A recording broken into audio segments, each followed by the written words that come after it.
in on that just a little bit, with your permission. Dr. Philby was a longtime educator and also was the first principal at Robert Frost Elementary, our neighbor here at ITC. So not only do we have the Ivy connection in the school district, but we have actually Dr. Beaton himself as a connection to the schools. So thanks for those opening thoughts. Well, we're here today to talk about something that we've had on the docket for really quite a while, to talk about social emotional learning and student well-being.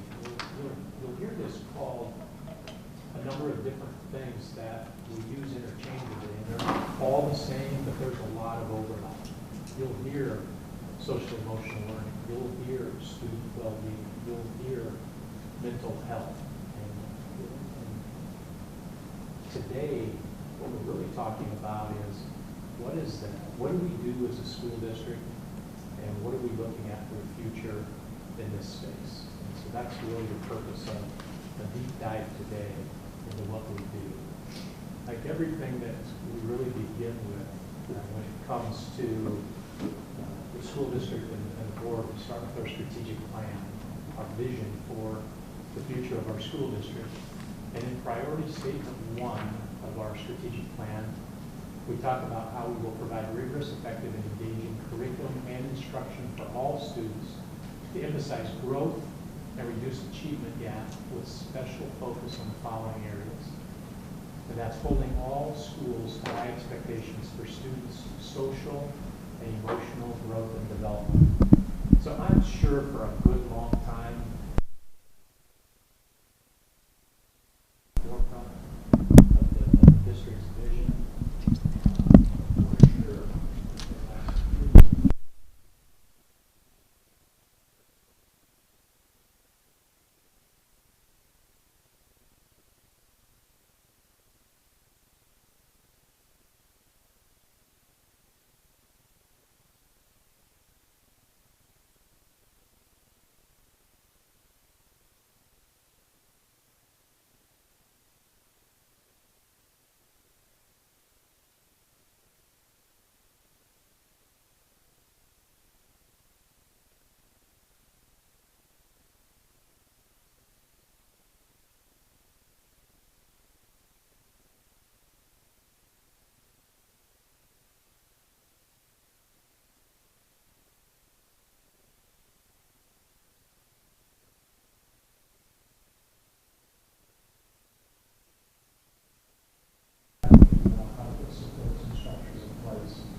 Supports. Thank you. Thank you. Welcome today as we walk through that pre-K through 12 supports for social emotional learning. And when we look at that, we really looked at it through the lens of the CASEL 5 SEL competency clusters, and that's self-awareness, self-management, social awareness, relationship skills, responsible decision making. And we really looked at what do we have in our programs that address all 5 of these competency clusters, and then what district supports do we have with that, and then what community supports are we using within those programs. And so we're going to walk through birth to 3 all the way through 12th grade, and Dr. Noel and I'll tag team on that. And so stop us along the way if you have questions or need clarifications on that. So if we start with early childhood, in our early childhood program, we have the high scope curriculum. And that high scope curriculum is embedded in those classrooms in early childhood. It really works on promoting independence, decision making, cooperation through play, just really working on that self-awareness, self-regulation, and helping support those students. And then Sanford Harmony is also embedded in our early childhood classrooms, and that was through T. Danny Sanford. In 2014, he brought that to the Sioux Falls School District. And that Harmony program works with and it's a curriculum for social emotional, and it's activity-based. They do a lesson, they do small group lessons, whole group lessons. They teach tolerance, compassion, and one of the activities they do throughout the year in that with the Sanford Harmony, and it seems like a simple thing, but they pair every week. I get to be with a new partner. So the first week I'm with Carly, and the next week I'm with Kent, and then I'm with Kate. And that way, throughout the year, every student is paired with every other student in the classroom. They're, again, teaching tolerance, acceptance, empathy for others, and it's really a great way to because otherwise you tend to gravitate towards those same kids, and they get to know the strengths of all their classmates within that classroom. So those are some two of the programs in our early childhood. And then the district supports with early childhood. We have a behavior therapist who serves all our early childhood sites, and that person works with the teachers, the students, and the families to create behavior plans, behavior supports. Often they might work on referrals to outside agencies to help support that family, because we know if we can support that whole family, we can support the student for better outcomes. We have 4 family facilitators, and that's with the Head Start program. And so within that early childhood, they really connect. As soon as those students enroll in that program, they connect those families with services. They get to know them. Do they need help with maybe furthering their education? Do they have jobs? Do they have connections out in the community? And really, if you think of those young families, how do we help connect them into services? If I'm a young mom with a first-time student coming to school as a 3-year-old, what services do I need to help support my family? And those family facilitators help do that. And then we have Head Start nurses and EAs, and those nurses and EAs are connected with SDSU and USD, and they help bring services into the classroom. So they do small lessons with those teachers. They do the fluoride treatments for the students in those classrooms, and they're also available at all the evening events. Same with the family facilitators and the behavior therapists. So whenever those families are in the building, they see this group of staff, and they start to connect and they trust. And so that way they know that they can go to them really as a mentor to help to provide supports throughout the community. And then community supports for early childhood. We have the SAMHSA grant for birth to 3. So those are our very youngest little friends that we serve across the community, and that's provided through Southeast Behavioral Health, and again, wraparound services for the family. Those students are identified. They maybe need some extra supports. They connect them with physicians. If there's additional testing that needs to be done, that grant pays for that. And we're just getting started with that this year. And then Avera Family Wellness. And Avera Family Wellness has been with the Sioux Falls School District since 2014, and they believe in supporting that whole family.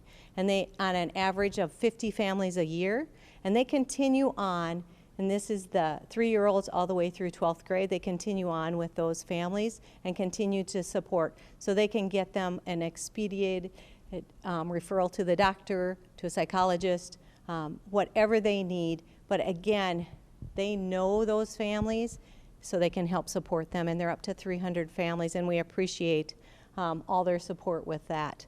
And we have a representative here today from Avera, so thanks for being here. They stay connected with us too, if you'll allow me to just. Yes. It's not just we'll put the program in and see how it goes. Robin and her folks meet with us annually, and we do our own organizational checkup with them as well. So it's a great relationship, and certainly part of the solution when we figure out that whole social emotional space. And then we move on to the elementary programming. And when we look at the programming that we have within the elementary, Collaborative Classroom is our English Language Arts curriculum. And within that English Language Arts curriculum is embedded some of those self-management, engagement opportunities for students to work with each other. So it's turn and talk to a partner. Now I have to listen to my partner and what are they saying. So building some of those communication skills, which also builds the empathy. Second step curriculum is our counseling curriculum. And it's also embedded in our special ed department with social skills. And so teaching that self-regulation and that common language across the building. So we have 23 elementaries using second step curriculum within the counseling program. They do small group, individual, and classroom guidance. And that's the key right there with that common language throughout the building. That's important for students to be able to, what you say to me in the hallway is what my classroom teacher is going to say, or maybe the teacher out on the playground. So you'll hear that through many of these programs, but that common language is very important for students because then they know the expectations. Olweus bullying program, we've had that for 8 years now in the Sioux Falls School District, and every building has a Olweus team in the elementary, and that team looks at current practices, they review behavior data annually, and how do we support those emotional needs of those kids. And often it's looking at, are we coming at it from a positive or a negative perspective when we write our rules for the classroom, rules for the hallway. Again, building student capacity and how they engage with others and those positive interactions. So if I'm coming at you with, I don't like that, how do I respond as a student? And that's that social emotional, helping support them so they don't melt down at that point. And then individual and group counseling, touched on that just a little bit, individual, group, and classroom guidance. And we have a counselor in each building. We have Boys Town training, and Boys Town training is, we have Boys Town in 8 buildings, and that is put in with our Tier 2 programming in those buildings. And again, it's how I respond to students, helping build their social emotional, that self-regulation.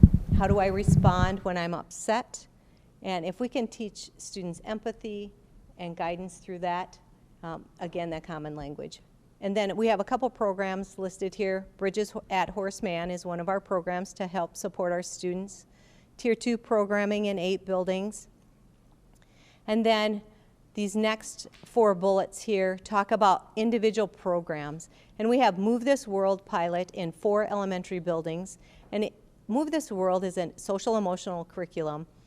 And it's different than most curriculums because it's delivered electronically. And so every morning, those classrooms turn on a video clip, and that video clip walks them through identifying their emotions. And students go through activities. They might do some deep breathing, they might do some stretching, but then they have to turn and talk to a partner, and they have to tell them about their morning or something that happened last night. And again, working through some of those emotions and how they respond to that. And then the other piece is they close the day with an activity online also. And so throughout that whole week, they're working with the same emotion to reflect and refine on that, and it's done through emojis. So if you walk in those buildings, the principal in their office has a poster with the emojis on it and the emotions that they can identify. The counselor has that.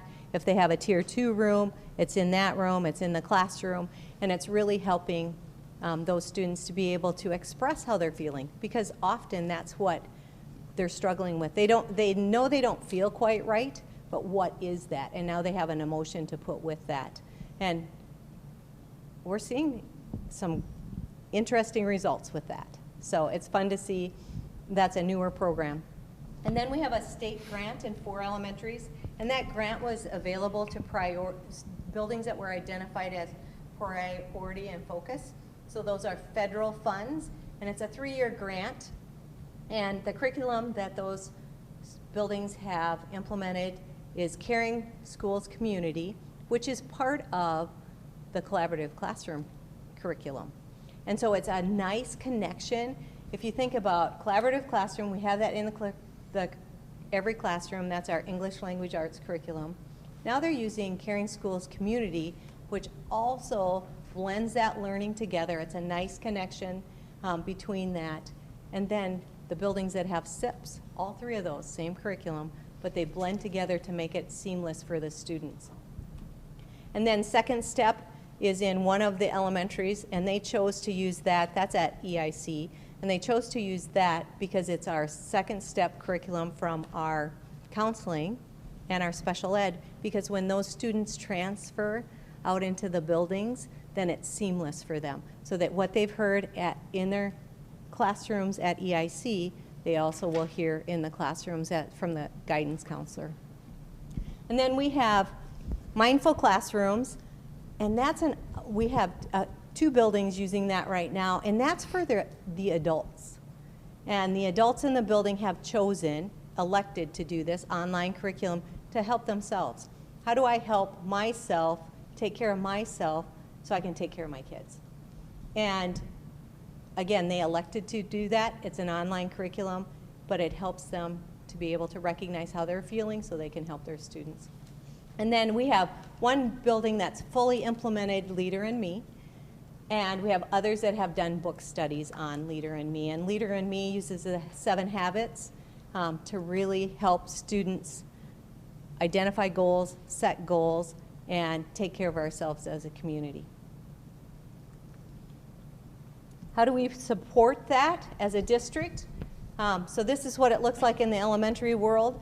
We have 22.95 counselors, success coordinators in our 8 buildings with Tier 2. We have 8 social workers that work across 23 elementary buildings to help students and families support with attendance, whatever those families need that are identified by the buildings. We have 3 behavior teams, and that's K-12, that those behavior teams work within the buildings to support students. We have 8 EL liaisons. We have 1.5 Indian education liaison. We have 23 student assistance teams. So in each building there's a student assistance team. So if we're struggling, we can come together to look at the resources. How do we support this student? Have we tried this? What's the data telling us? What outside agencies can we help to support them? And then we can reconvene to make sure that that student's making progress. We have Tier 2 programs in 7 buildings to help support students, create behavior plans, regulate their emotions. And then we have 1 district crisis team that responds across the district as needed. A quick question. Yes. So when you look at like your behavior team or your student assistance team, it says 23. So there are 23 people or there are 23 teams? Yep, 23. So the behavior teams, there's 3 teams across the district that, so if I want the behavior team to come support me at a building, you write up what you've done, you request them, and then they'll come out and support the student that you're requesting assistance with. A student's assistance team, each building has a team. Okay. So there's. And then are the teams, so like if I'm in X school and I have a student assistance team, that team could include a social worker? Yes. You know what I mean? Yes. So what's the makeup of Right. who's on a student assistance? Yeah, that's a really good question. Each building identifies who they want on that team. Very frequently, it could be a social worker, for sure your counselor, probably your special education, and then classroom teachers. So you'd have primary, in elementary, you'd have primary, intermediate teachers on that, administrations on that. So that way you can look at across the board, okay, we're struggling here, we've tried this, and then you have different experts around the table to say, have you tried that? Often they'll include the parents in on that meeting, because then we're in it together. It's a team approach. You know, we need the school, the parents, and the community, everybody together. Thank you. Yep. And then the community supports, we have Southeast Behavioral Health in 15 of our elementary schools. And so the counselors and the social workers work together, and any student that they refer out to Southeast Behavioral Health, then often that counselor will come into the school to help provide services for that student, or the families can go to the facility. It's whatever works best for the family. And LSS Path, funded by the United Way, works similar to that, where we write the referrals and get the families and connected with Avera in that case. And LSS mentoring program, these last three are identified by CASEL as supports for social emotional. So mentoring, Big Brothers and Sisters, and Girls on the Run. We have over 1,100 mentors district-wide coming into our building to support students. Big Brothers, Big Sisters, great program, and that's more of an outreach out into the community. And we have Girls on the Run in 12 elementary buildings. Did you include Let Me Run on that too? Oh, good point, Kate. Yes. I was wondering that too, is that at the elementary? or It's the elementary, yes. Mhm. It's Girls on the Run or boys. Okay, thank you. Yes. Okay. Are you-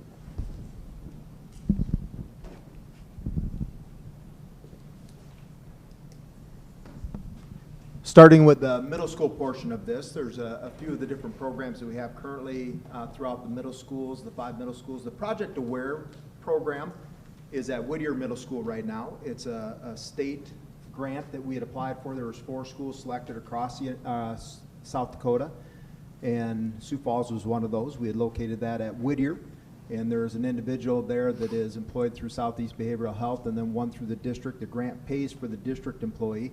And it's really to provide those wraparound services to be able to help connect those students and families that are in need with some of the support services that are there for the social emotional aspect, especially that emotional piece of it. And they do things where it will be working at the homes and with the families and with the individual students in the school. They've really had quite a few they've come into contact now with students at the school, and they're beginning that process more and more now, going into the homes and working with the families as well. So that's a pilot program. It's a 5-year pilot program that we're involved in, and we'll carry out through that amount of time. The Olweus Bully Prevention Program is located at each one of our middle schools and is done through the Pro Time at the middle schools. And each one of those schools has that Pro Time segment, and they go through the Olweus program, which is a recognized program that we utilize for many years now throughout all of our middle schools. The Boys Town training, Dr. Boyson had hit on that some. Currently, one of our middle schools utilizes that extensively, and others use portions of that through the Boys Town training process. Children's Connection is found at 2 of our middle schools right now that utilize that, and that's for students that have incarcerated parents, and really part of that family connection through Sioux Falls Psychological, and it's based also at the school there through the counselors that utilize those services. And so it's really for those families that are those children that have an incarcerated parent, and the process that the strains that can bring, the emotion that can bring in that, and some of the challenges. So they work through that in some of the groups there at the school, and it's located at the school. Our Tier 2 programming and Odyssey program are the emotional, the behavioral programs that help those students. The Tier 2 is located at the middle school itself and is at each one of our middle schools. And so that program, there's a teacher and an aide in each one of those rooms, and they work with a smaller class size, work to establish a lot of practices and protocols for those students so that they can be successful in the traditional classroom with the emotions, with the behavior. The Odyssey program obviously is a pull-out program that we have located at Axtell Park, and that is a middle school only program there. Individual and group counseling sessions happen at each one of our middle schools as they work with the students. They form different types of groups, so it's hard to identify that as one specific group. Depends on what the needs are and depends on the time of the year. In talking with some of the counselors, they said it really depends as they go throughout the year what some of the needs are. They identify some of those things, and if it seems like there's a small core number that have some of the same concerns or issues, then they'll make a group with it. Some of those groups also are just helping students to incorporate into the school if they're new into the school, or if they've had a loss of a parent, things like that go into those individual and group counseling sessions. And then the health curriculum. There's a component throughout the health curriculum, as I talk to the middle school administrators, that does go through and addresses the well-being of students, the emotional well-being, the social well-being of the students, that is a dedicated piece of the health curriculum as they go through the middle school program. Most of our high school students can qualify with completing the health requirement as a middle school, so majority of our students do take the health component in the middle school segment. As far as our district staff that support this through our middle schools, And you will see, and there's a summary page towards the end that'll kind of show you an overall picture of the entire district. The counselors, there's 14 that are just in the middle schools themselves. The success coordinators, there's 2 that work in the middle schools, George McGovern and Whittier. The social workers, there's 5. Social workers are one that some of those numbers, they'll work in the middle school, but they're also assigned in elementary, or a couple elementaries that they work with. Some of the ones you'll see coming up with the high school, they'll also cover some elementary at times, other than the one over at Roosevelt, just due to sheer numbers there. So I'll show you an overall slide at the end here that gives you the numbers of our support staff district-wide. But so many of them are supporting the programs that we have and working with those students in multiple different ways. Our behavior teams, 3 of which that go throughout the district working with the middle schools. Our ELL liaisons, that number, the 8, is a district-wide number that work throughout all the district and really going to the homes and helping those families of the ELL students to get them associated and attached with the school. They have so many of the parents that they bring into the building for the classes that they have for our ELL families to help to bring them up to speed on some of the processes that we utilize in the American school system. The Indian education liaisons predominantly work here out of IPC because it's district-wide, and they will go out and reach out to many of our Native American families and working with them to complete documentation, paperwork, but also helping with that association into the school and activities that happen at the school to help them to become more part of the school. Our student assistance team, each building does, and just to expand upon it, it is, as you go through there is good representation from special education, from our social workers, from administration, at each one of those levels as you go throughout the middle school, the high school, elementary as well. And that team really comes together to look at that individual student to see what is the best thing we can do for that child when they're referred to the student assistance team, and teachers can refer, administrators can refer, parents can make a referral to the student assistance team at the building, and then they utilize their resources to help that child be successful. Our Tier 2 program, there's 12 of which that are at our middle schools, so some of which have 2 different programs. Our 12 staff, some of which will have 2 programs, Tier 2 programs located at their building, and then the district crisis team. Our community supports, Southeast Behavioral Health is at all 5 of the middle schools, plus at Axtell Park. And LSS Path, which is funded through the Sioux Empire United Way, is at Memorial Middle School. And so both Southeast Behavioral Health and LSS Path locate and work out of Memorial. And a lot of that's because of some of those elementaries that come up through, and they're starting to have those kids, and we don't want those kids to change counselors that they've been working with, so they stay with those same ones going through. The same would be true when they hit at Roosevelt. Now that'll start to expand some as we have some of the other elementaries and they come up through to the middle school as well, as we pick up more and more schools with LSS Path. Children's Connection, as I'd stated, there's someone at the Family Connection that helps and supports the schools with that, so they do that in cooperation with our school counselors. And then the LSS mentoring program and Big Brothers, Big Sisters. The high school programming. Our high school, a lot of the programming goes through the options that the students have at that level. So they really begin to start to focus in on what are some of the things that they wish to do and some of those supports and choices that go along with that. Our high school learning centers provide some alternative scheduling, alternative coursework, a lot of the online or supports that would go through that, especially if they're starting to have difficulties or struggles that could be impacting them as far as school attendance. And that's how we help to intervene to be able to provide some alternative education and keep them still at the school setting.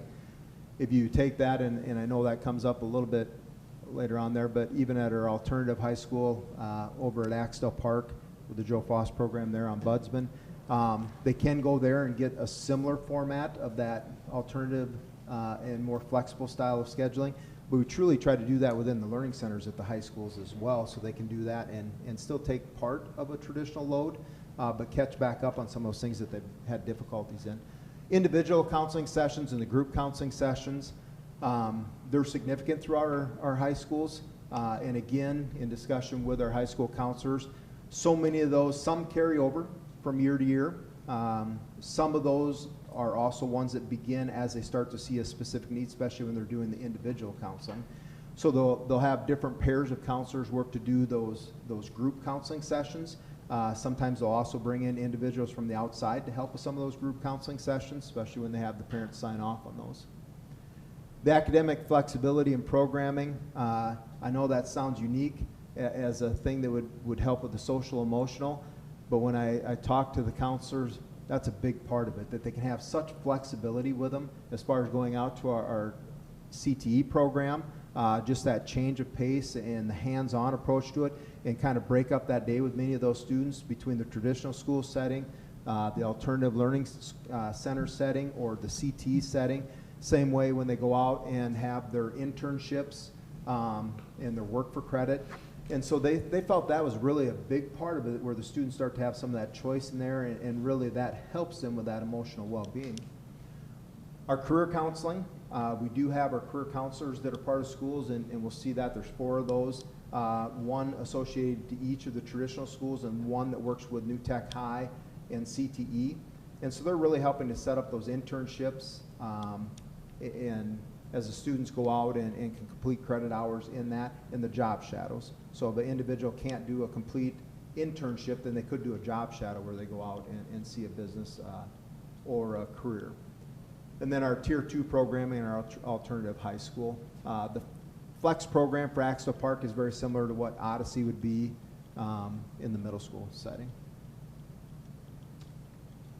Our staff that support that, our counselors, our traditional counselors at the high school, there's 19.85 FTE. Our success coordinators, 3. The career counselors, so there's one at CT, there's a career counselor.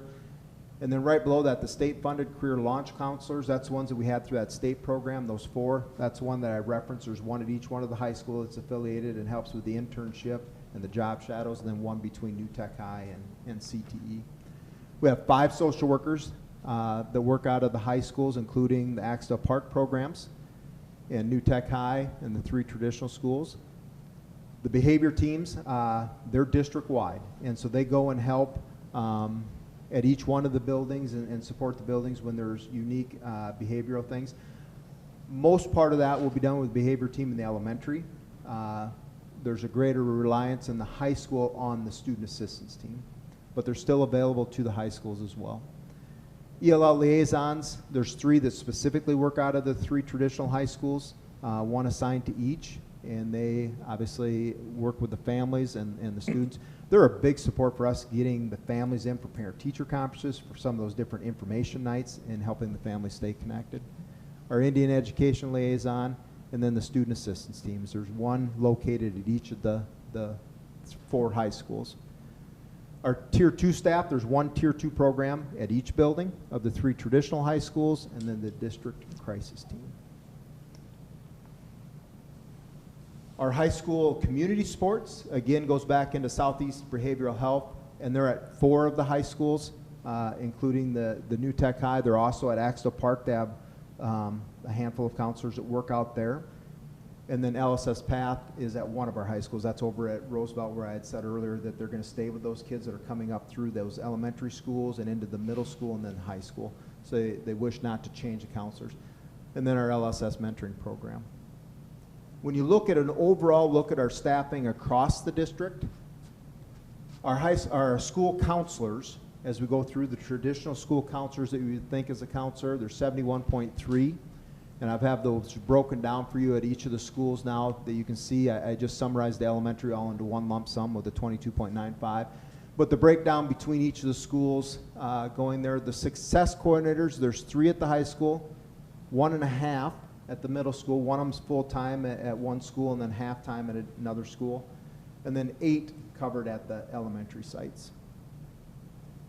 And then our career counselors, there's 1 in the state-funded, there's 4. So that's just a composite look at our resources, overall staffing.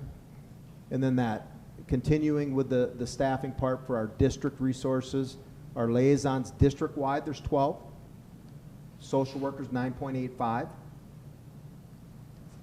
Our homeschool liaisons, 1.5 that work specifically with our Native American students. And then the student assistance teams, there's 32, so you'll find that at each one of our buildings as you go throughout the district. The behavior teams, the 3. And then the programs that we have. The Bridges and Odyssey and Flex, and the other alternative programming that we have at Axtell Park. One thing that I really wanted to look at is those community sports, and I'm going to take one of those. I know Robin Prunty is here with us today from Avera, but and we have a great resource there working through those elementaries and all the way up as they follow those students. As you go through Southeast Behavioral Health counselors, there's 30 in the LSS path counselors. Those two programs, there's 33 counselors that come in and work specifically with the students at the schools and then go into the homes and work with the families at the home. And I'm just going to highlight the one here with Southeast Behavioral Health. That's a partnership that we started up much more extensively 3 years ago. And there's 30 master level counselors at this time that they have employed, and they've met with or served 1,529 students so far through the first 3 quarters of the school year. That's 1,529 individual unique students. So many of those they've met with multiple times. Their goal is obviously to work in the home, in the family. So many of those times are not even necessarily coming to the school. It's referred to by the school, signed off by the parents. And then they really are trying to work to get into the homes and help in the home site. And a lot of that deals with that social, emotional aspect and trying to work at the core of that in the home to help the student be successful at school. They've also been in partnership with Washington High School, had done that as a pilot piece of that with the attendance part of it, and trying to work on some of those truant students on what may be impacting them and being able to go into the home and provide that counseling service in the home to help that child to be able to attend school more often. They completed 320 risk assessments and then 130 CD screenings. So that's just one of our many partners that we have that have gone in and worked with groups of students. And the numbers that they work with are a staggering number that we don't pay for so many of those as far as the district. It's a community support that we have that we rely on quite heavily to be able to help our students within the schools. What's a CD screening? Yes. Chemical dependency. Yep. Because we know, obviously, without even stating, but obviously if there's that chemical dependency issue there, it's going to impede their academics. And so they go in there for those screenings, and then they'll make the recommendation to the family what that follow-up help and support should be. And so with that referral, is that at no cost to the family once that happens, or? That is correct. It is no cost to the family. Yep. All these things that we go through, you know, with our community supports and the Avera programs, the LSS PATH, the Southeast Behavioral Health, those are all agreements that we have and supports that we have that truly come through as no cost that way. There's some things that could be charged out eventually depending on income level of the family, but most all of which are of absolutely no cost. When we look at these things here with Southeast Behavioral Health, all those 1529 and the risk assessments and the CD screenings, those are at no cost whatsoever to a family. They're a community support. Now, part of that is through the change of the juvenile justice and those dollars that were saved through by the state and now reallocated back out to communities to help support keeping children in the communities. So many of them come through that. Staff professional development. All right, I'll talk a little bit about the professional development opportunities that we have for our staff here in the Sioux Falls School District. Our summer symposium is May 30th and 31st at Washington High School, and we're very fortunate to have contracted with Heather Forbes. She will be our keynote on Thursday, and then she has sessions throughout the day on Thursday and Friday. But Heather Forbes is from Beyond Consequences, and a number of our elementary buildings have really worked with a deep dive on helping support their students and their teachers through ACEs and all the self-regulation that goes into that. And so Heather Forbes will be there to speak with staff, and anybody. It's open to anyone if they register. They can come attend her keynote and any of her breakout sessions, but really looking at how do we help support that self-regulation and self-awareness for students. And then another session through the summer symposium is ACEs, and that's that trauma-informed classroom.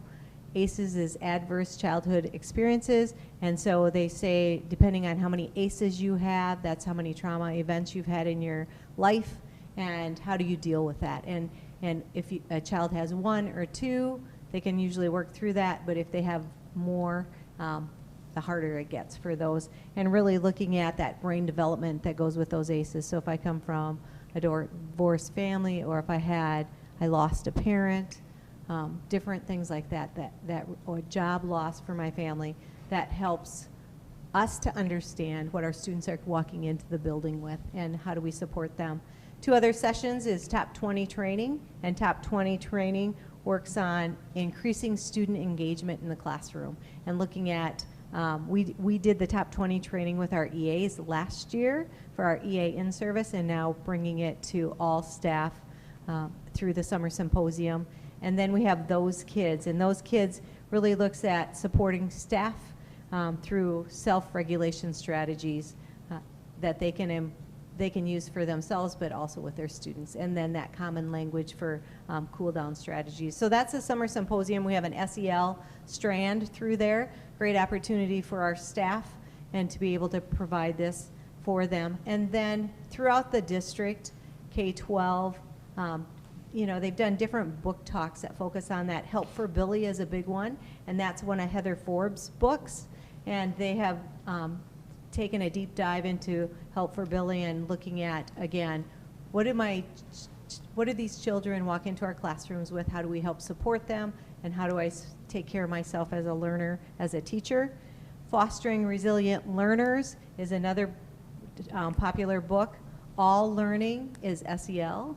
And that's exactly what we need to do, is throughout our day in our classroom, how do we embed those social emotional learning opportunities? How do we teach self-regulation, empathy for others, and really looking at that across the curriculum? Relationships, Responsibility, and Regulation is another book talk. Leader in Me, and Mindful Classrooms. So those are popular titles across the district. In service, throughout, we've had poverty walks, we've had SEL training. The high school, the last in-service day on Thursday the 18th, I believe it was, in April, they had a large SEL strand over at Lincoln for all high school teachers. And then we've had ACES training also. We've had speakers, staff trainings, multiple conferences that they attend. And then EA in-service this year on August 8th, we have an SEL strand that's going through there to bring that information to our educational assistants on that day.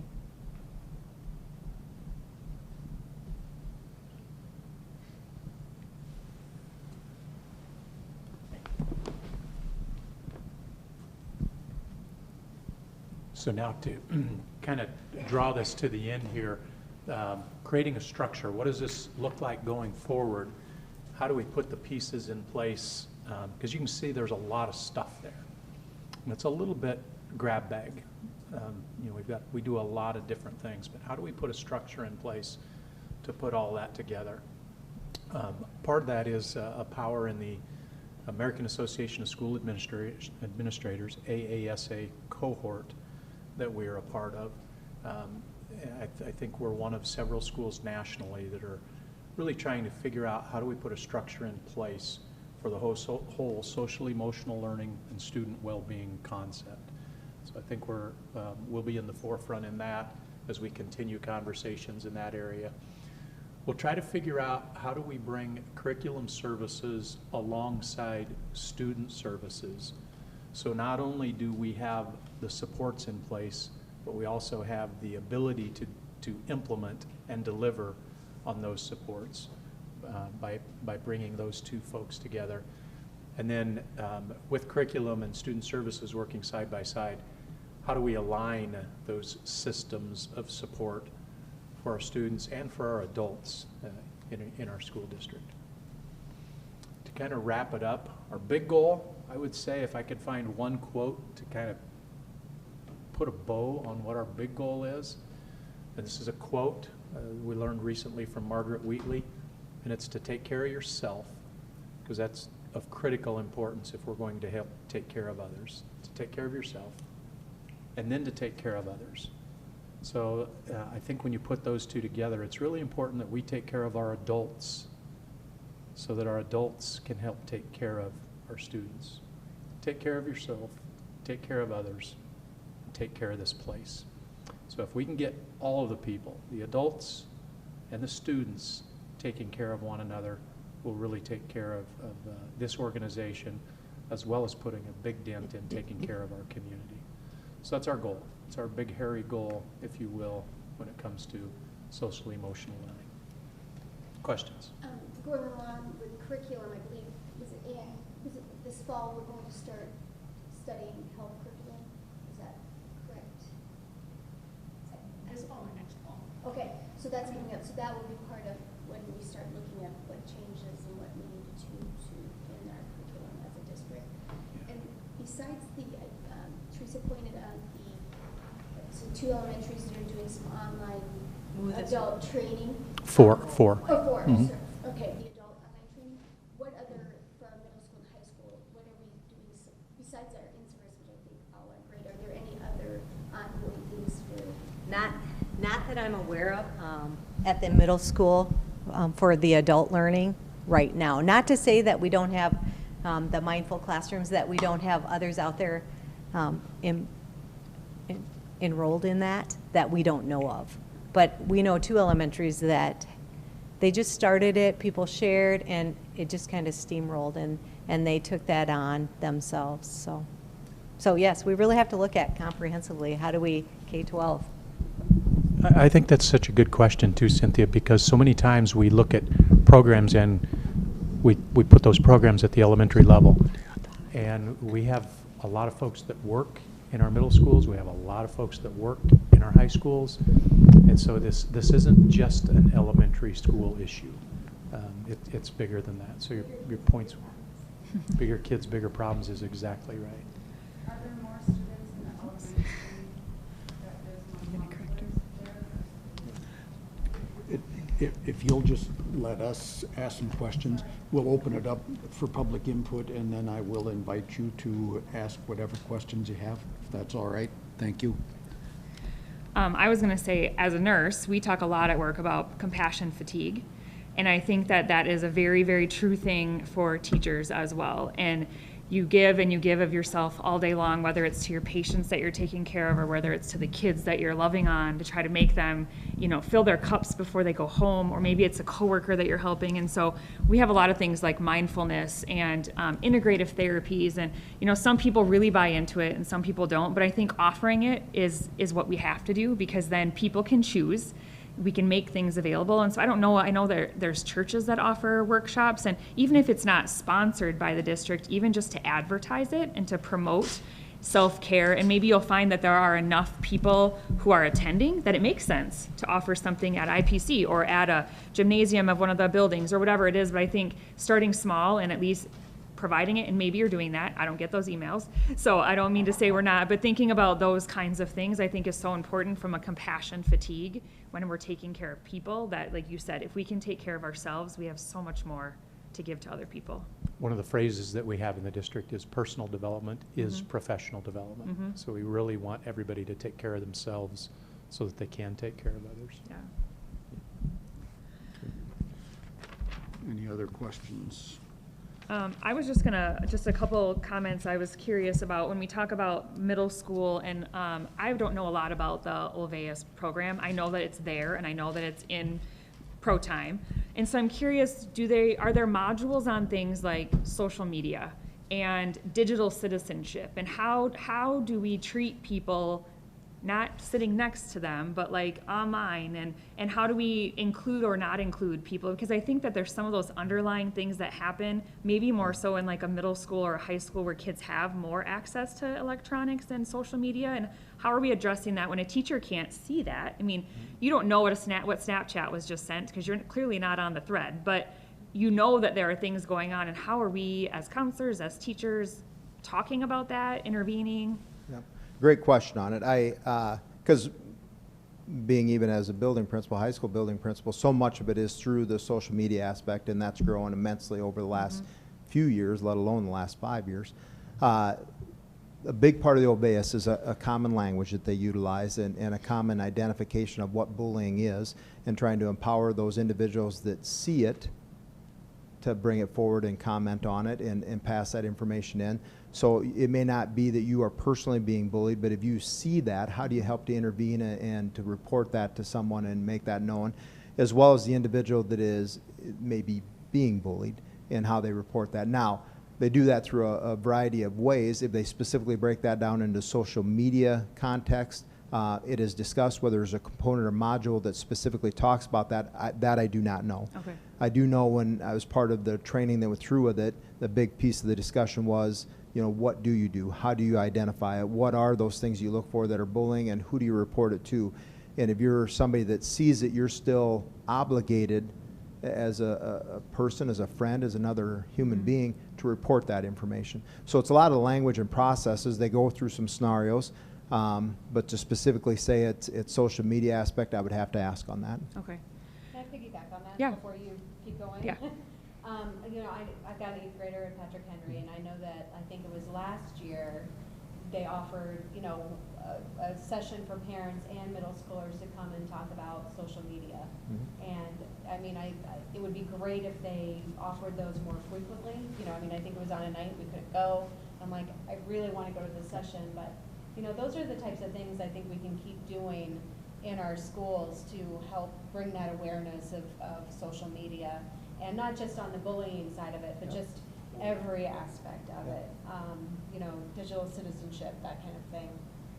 Just an idea to put out there. Great point. And I know one high school and one middle school had those sessions available during parent-teacher conferences. And that's a lot of times where they do that, is the parent-teacher conferences will have them in, and they'll have a session possibly about that.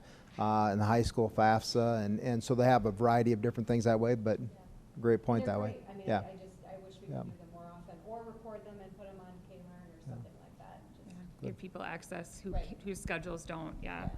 And my only other question was, you know, we do have lots of great resources and we have lots of great staff. I think about the instruction that we give, and it's very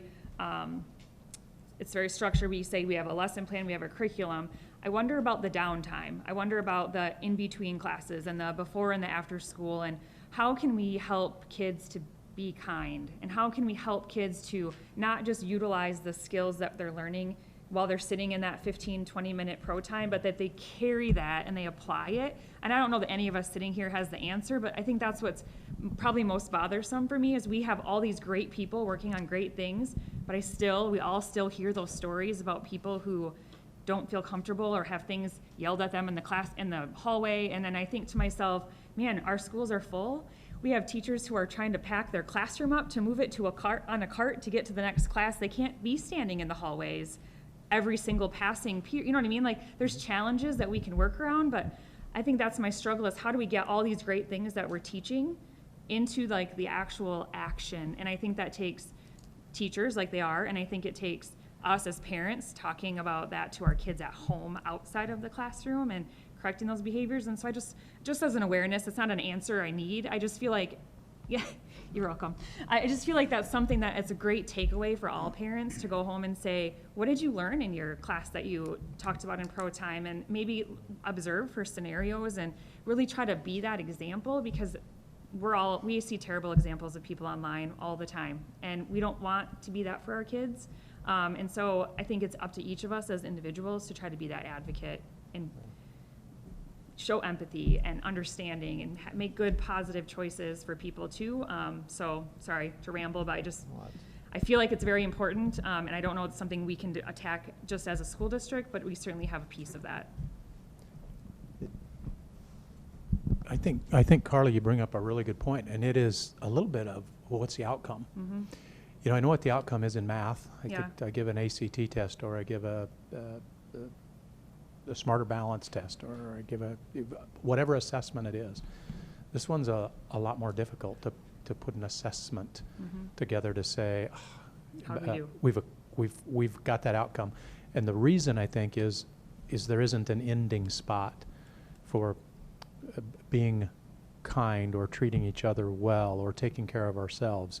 It's definitely a journey, and I think that's what makes it most difficult. Okay. Ma'am, if you would like to address your questions. Yeah, I was just Here, let me give you this.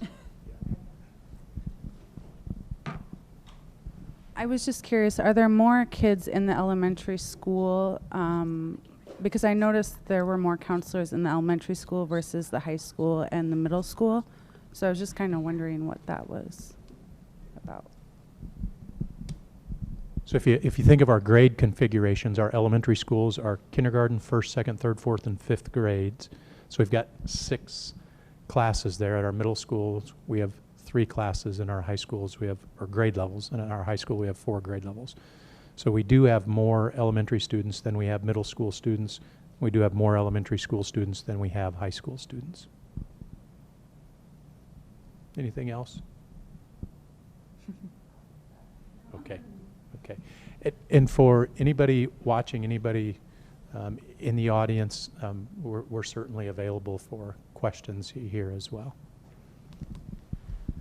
All right, thank you for that report. We don't have our Southeast Tech meeting, which typically follows our work session. That will be held on May 13th at 4 o'clock, I believe, prior to our regular board meeting on the 13th. They're still working on budget issues and getting the budget put together and having that go through the Southeast Tech Council next week, and then that board meeting will happen. So in place of that, we had talked about at an earlier meeting, since 4 of our board members went to the National School Board Association convention, and there's a fairly sizable investment in that, and asked that we could get a report from each of you on a session that you went to that was particularly interesting to you, that you think information could be brought back and that our school district and students and teachers could benefit from. So Carly, if you want to start that off, that'd Sure. be great. I went to several sessions, and there were a lot of really, really good topics this year. One of them kind of ties into what we just got done talking about, and it was more geared towards mental health, but similar to the social emotional. And is that the one you attended with me, Cynthia? Yes. Okay. So it was given by the superintendent of a Wisconsin school district, and the things that I found really interesting were that they created this mental health committee of educators and community agency personnel, and this group met on a monthly basis, and they did several different things. They developed district policy and administrative guidelines around mental health of students, and I think that that's really something that we don't specifically have here in Sioux Falls regarding like an actual policy or guidelines. And so I printed off just one of them that I thought was interesting that talks about student mental health, and this one is not necessarily a policy, but it's an administrative guideline, and I'm happy to share links with anybody that wants them. And so it talks a little bit about what you do upon learning that a student has been admitted to a mental health treatment facility, some of the steps that you might take. It talks about partnerships with mental health treatment providers in the community, and then it gives kind of a listing of what types of training, interventions, direct instruction, wraparound supports to staff, students, and families will be offered by the district. So I think it's kind of nice to have some of that in writing to reference. And so I thought we could entertain that idea and see how that might apply to our district. So there's, I think, 3 of them online that they have, that they talked about. They also have, and I have a couple handouts I grabbed extra, they have a kind of a 3-wheel approach that they had in their handouts, and they had a classroom approach, a building or a school approach, and then an organizational level approach, and some of the different interventions and things that they looked at from those suggestions of things to do. And one of the things that stuck out to me that I'd never heard of is that there's actually teachers or adults can be certified in youth mental health first aid.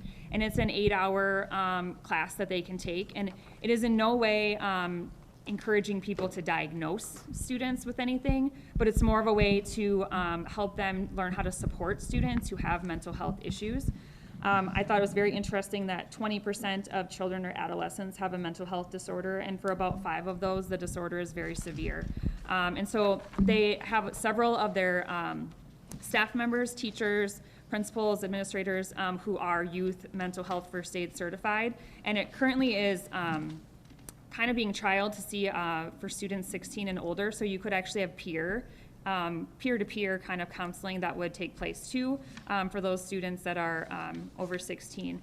They also have a very nice pamphlet that has some good good information about what their group does that they share. And so just some different support services, some different statistics. Over half of all mental health disorders begin by age 14 and 75% by age 24. And those are the students that we're working with day in and day out. And sometimes it's the adults that we're working with too. And so I think it's just important to have that awareness.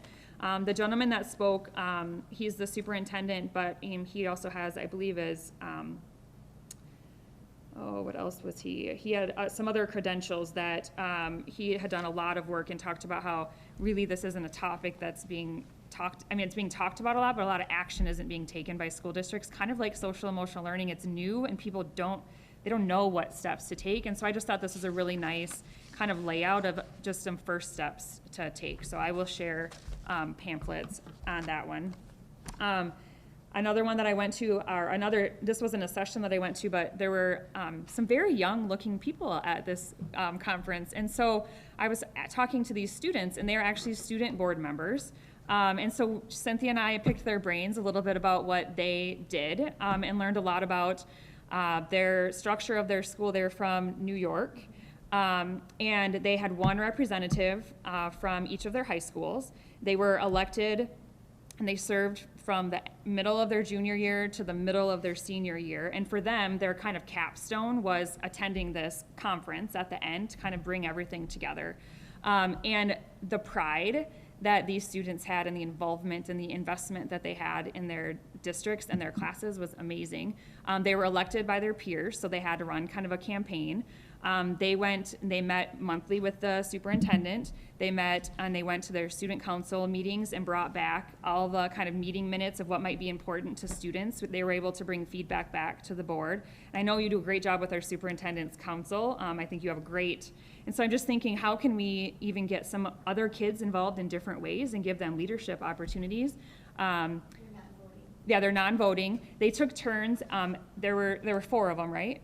And they took turns sitting at the board table with the board. So when it was their school's meeting to report on, they sat with the board, and then the other 3 sat in the front row so they could give feedback if asked, but they weren't part of the meeting. And then that student whose turn it was would give a report from their school and say, here's what's going on in my high school.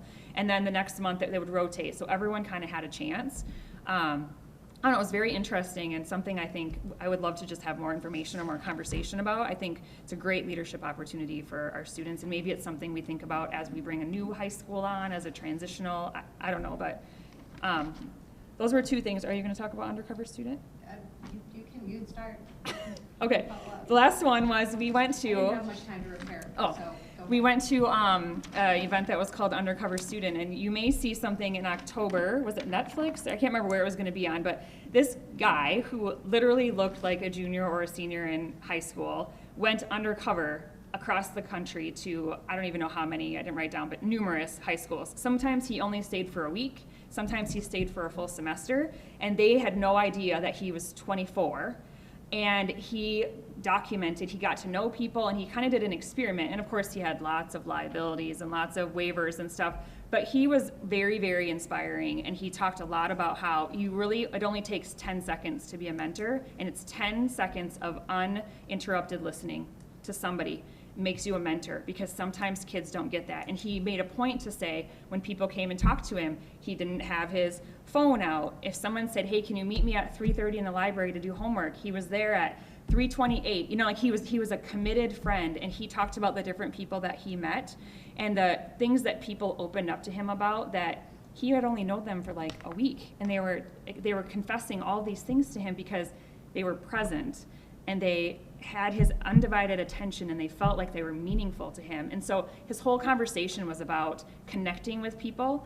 And so this is going to be a show. I can't remember if it's what station it's going to be on, but this fall in October. And so I'll let you guys know when it comes out, because I'll be very interested to watch it. But there were some of these student representatives then who got up, and he had a microphone and they could ask questions. And there was one of them that was very much like, I would be really mad if you were in my school and I would feel betrayed that you false, you know, and he said, I didn't lie about who I was. I didn't make up, like, it was me. I was just said I was 18. You know, he said, I told him about my brothers and sisters, and I mean, all the stuff that he shared, and he's like, I didn't falsify anything. And he said he didn't have a single person who was, like, they were mad that he left because he was such a good friend, but they weren't mad at him for what he had done. And then there was a guy that got up and he said, and he had done 4 kind of profiles of students that he had met during his time. And this guy stood up and he said, I'm gonna make up names because I don't remember what they're, but he's like, your Lori is my Stephanie. And it was all these, I mean, he had these scenarios This was of. another student board member, by the way. Yes, Yeah. and he had given the, you know, this person, he had known for like a week, and he had been in this theater class with her, and she had confessed to him that she was cutting, and nobody else knew this. Nobody knew this, and then so this student stood up, and he's like, the person you're talking, the example you gave right there of this person who everyone thought was amazing, that's my girlfriend, and she does that same thing. He's like, these people are walking in all of your schools. And it was just, I will tell you, I came back and I dropped my daughter off at Edison, and I was looking at students as they were walking across the street, and I was thinking to myself, which one of them are you? You know, like, it just made me really think about students in a totally different way, because we all have kind of our outward who we are, but who are we really, and who do we freely feel like we can share that information with? At home or. Yeah, and so it was just it was moving. And so he offers a social emotional learning. That's his big, he's a nonprofit that he started as a freshman in high school as like a project that a counselor encouraged him to do. And it turned into this huge thing where he employs teenagers and 20-somethings who go out and do all this amazing work. And he has a social emotional learning package. And of course, there's a promotion. And so for one day only, so Kate bought it. So we'll see what it looks like. We took advantage of the deep, deep discount. Yes, but it's access to tons of videos that are made by students, and they're YouTube 5 minutes videos. long, and there's, Yeah. I mean, it's a whole bunch of And stuff, it's so. not just for students, but it's for, he's got a whole like teacher curriculum too, so, not a curriculum, but, you know, Right, videos. pieces here and there, so Yeah. anyways, that was like, I think Kate and I just sat there and we were like, oh my I God, didn't like, take any notes, cause I was just like. Yeah, I enthralled mean, with what he. It's no wonder he's like 28 years old and, you know, speaks as well as he does. Yeah, and he does do a Very lot of engaging. speaking engagements. He's from Canada, right? But he lives in New York now. Yeah, so we were actually thinking maybe we should look at him for like a opening session or like something that might be a motivational, we're just dreaming big, don't mind us, so. I think I mentioned it to you once, I just haven't sent you the link yet. So, Yeah. thanks. Okay, thank you. Thanks for letting me go. It was a really, really great experience, and I learned a ton. You didn't have, I've got some high-level stuff I can talk about. okay. So knowing what we've been talking about this year and some of our challenges this year, I really focused a lot of my sessions on social emotional learning, mental health, suicide prevention, you know, reading scores and things like that. So I think some of the big takeaways I had were they had one session was on digital learning, social emotional learning in the digital age, so similar to what we were talking before. And in fact, they mentioned digital citizenship. So, you know, they had reported that 13% of kids report being bullied online.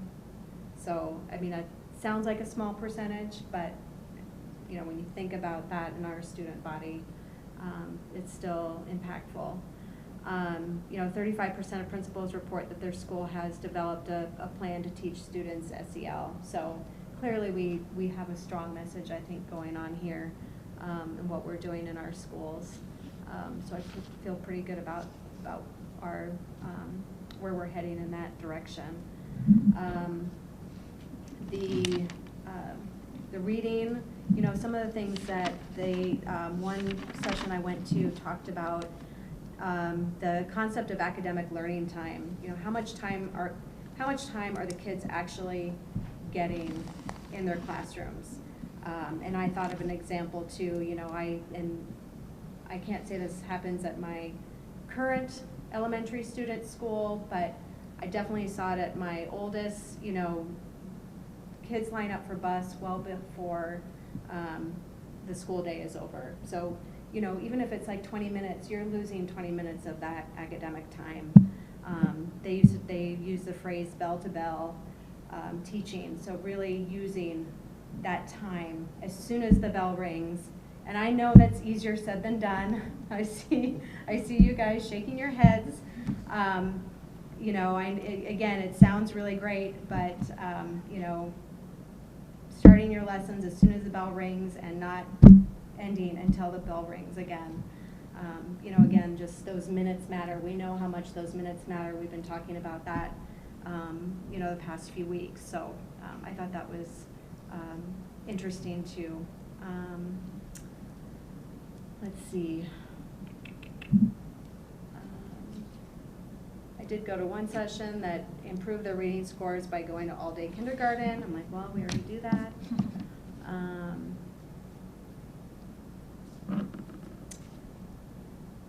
Suicide prevention, I've got a lot on that, so I might save that for another day.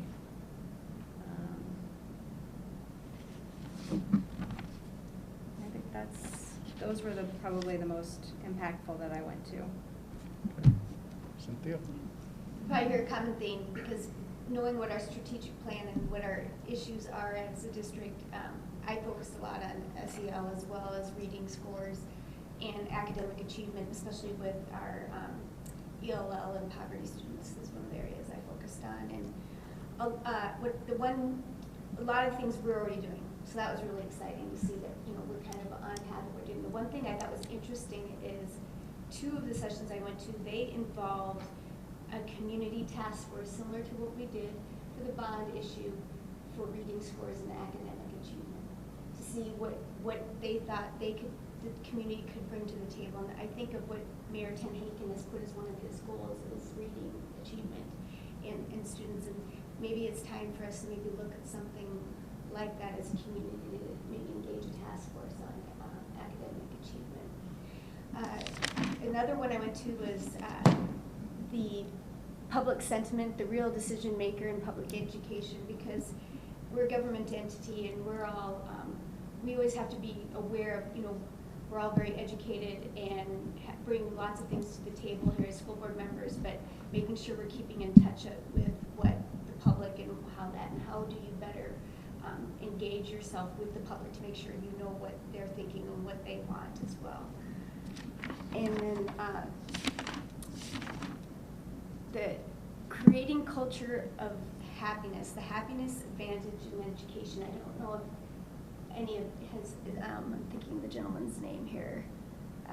I'll find it here.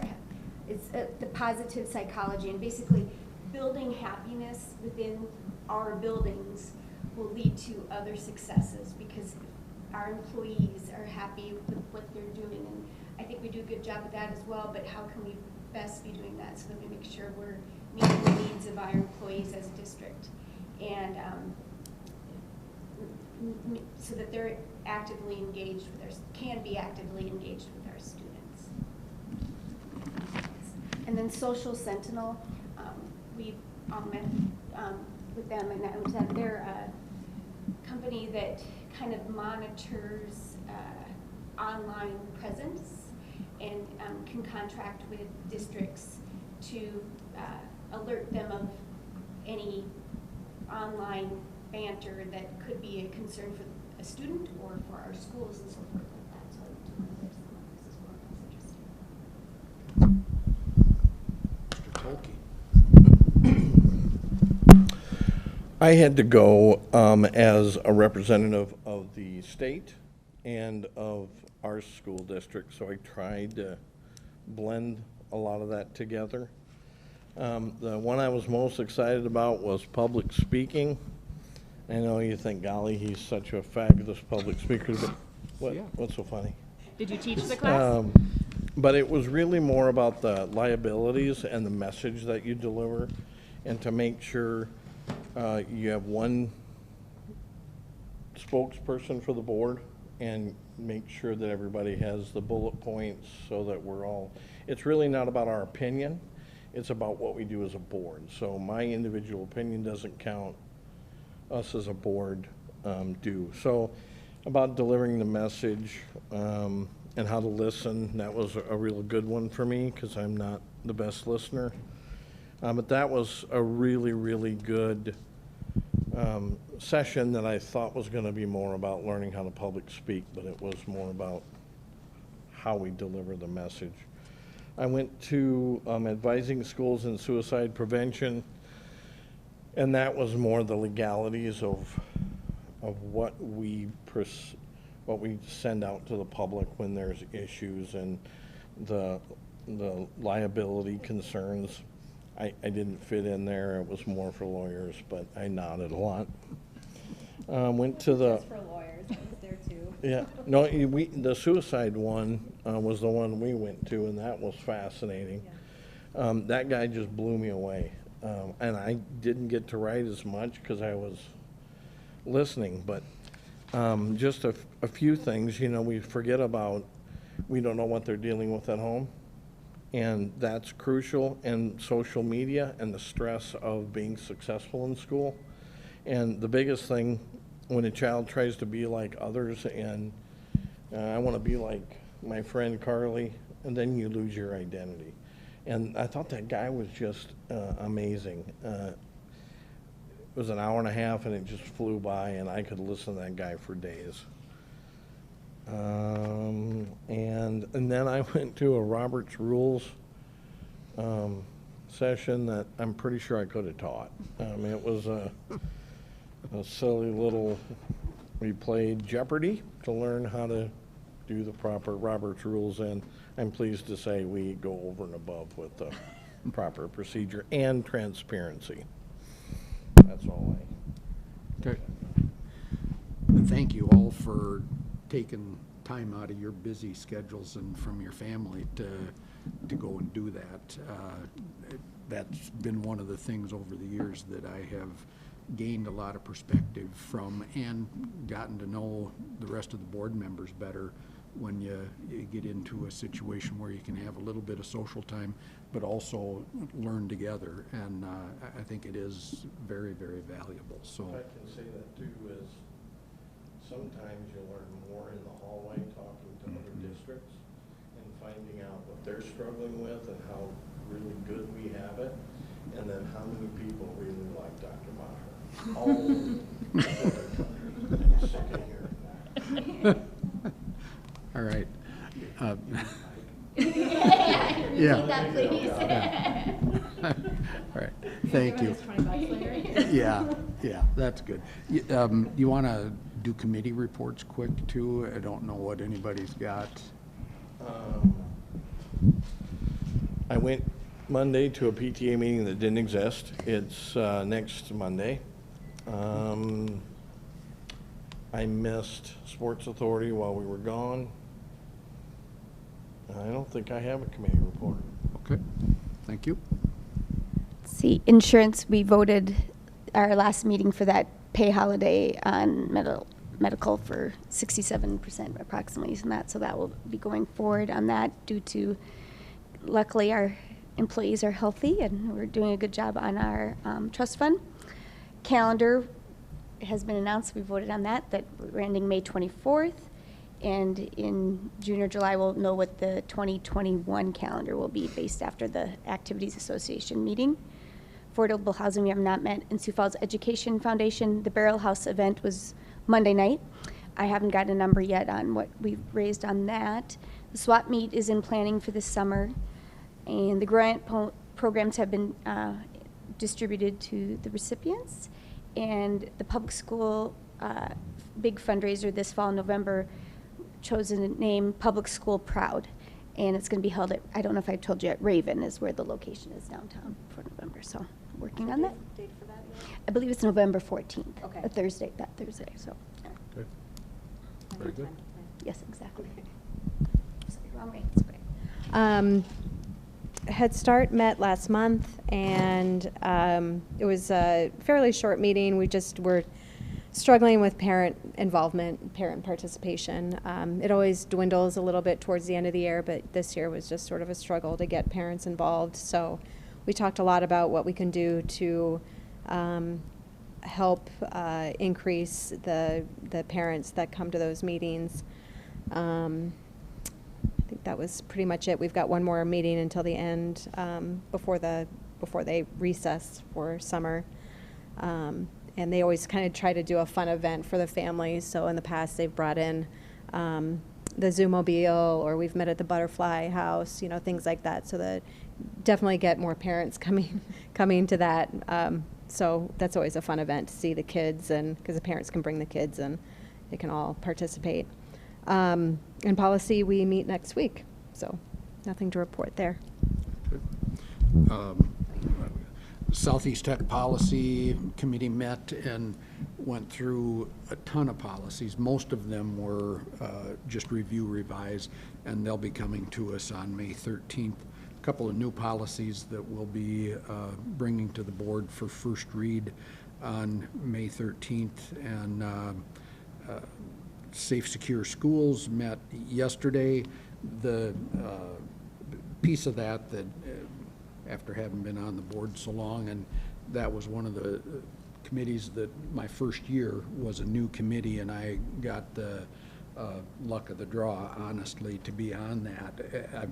I've never looked at a public building or a private home the same since I was on that committee those years ago, and we toured, and you know how you trim back shrubbery and exterior lighting for safety and all of those things. But we have been so very lucky to not have had a serious incident in our school district that we needed to implement the full-blown Safe, Secure Schools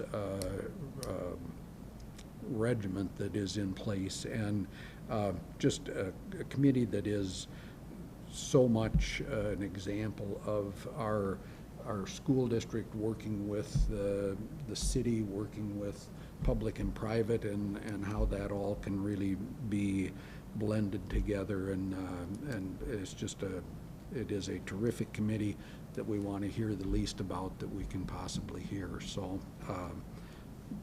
good stuff. Stop the Bleed is one of the things that they're working on, that we've trained a lot of our staff on.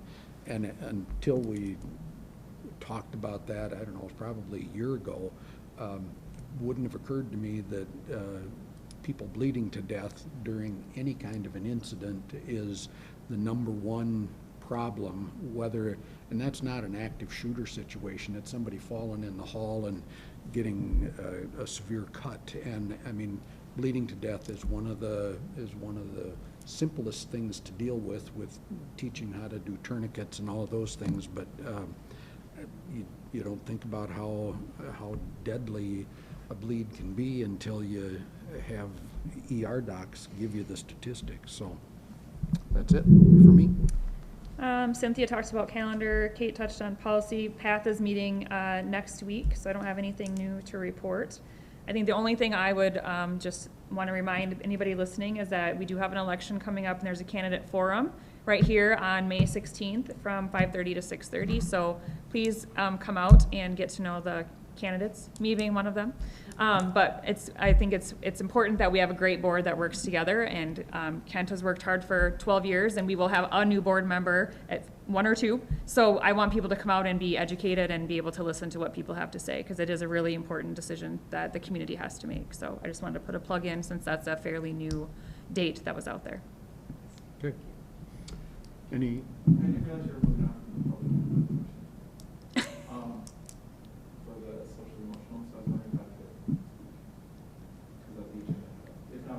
No, I'll allow it.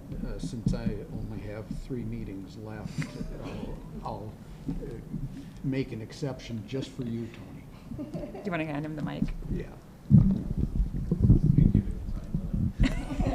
30 seconds, go.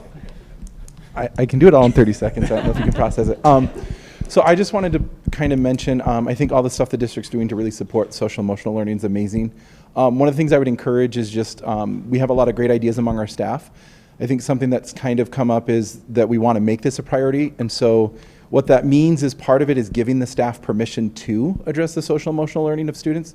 So an example was when I was teaching at Lincoln High School, I taught composition, speech, and debate. I was fortunate none of my classes had district mandated exams.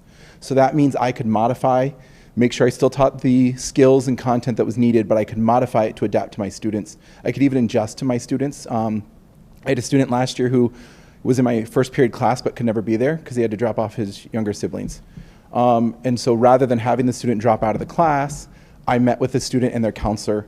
And basically the student was just required to stop in during their lunch period every day to meet with me. And I could modify my curriculum and my delivery of lessons to accommodate that student and their immediate needs. I know this year a lot of teachers reaching out to me, that's what they're concerned with, is student behaviors. They don't feel though like they can do some of the direct instruction on the student behavior because they just have to get through so much content. And I know that's our first priority is the academic learning. So I think it's just a matter of how do we balance those priorities? How do we give that permission? And working with some of the other staff members, they came up with some great ideas of what that looks like. And so I think that would just be the one thing I would encourage as our staff have some great ideas. For one reason or another, they either feel like if they're doing something to accommodate students, they're like flying under the radar to do it. Or if they really do have that good relationship with their principals, they do work with their principals. And so I think it's just, that would be my biggest thing, is just making sure. The one other thing would be like counselors at the high school level. They have to do so much like with preparing for test administrations and stuff that they feel like they don't get to do the mental health stuff they really want. Thank you so much too. Yep, thanks. Thank you. Okay. Anything else to come before the board? If not, we are adjourned. Thank you all.